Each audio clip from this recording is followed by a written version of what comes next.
अस्सलाम वालेकुम। वज़न को कम करने के बारे में बहुत बातें हो गई, बहुत सारे टिप्स हो गए हैं। वो लोग जो नाराज़ बैठे हैं कि डॉक्टर आयशा प्लीज़ कुछ बता दें कि वज़न हमारा बढ़ भी जाए, तो आज हम उनका मसला हल कर देते हैं। लेकिन असली मसले हल करने के लिए, कस्टमाइज़ डाइट प्लान के लिए आपको ज़रूर अपॉइंटमेंट भी लेनी चाहिए।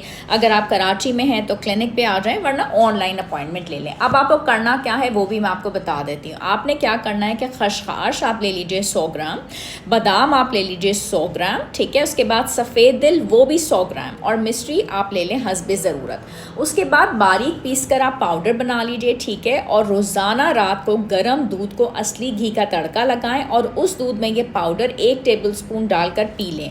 कम से कम 21 दिन आप ज़रूर ये काम करें, और ज़्यादा से ज़्यादा आपको जितने दिन ज़रूरत हो अपना वज़न बढ़ाना हो, इंशाल्लाह आपका मसला हल हो जाएगा। आप खुश रहेंगे और दुआओं में भी याद रखेंगे। शुक्रिया।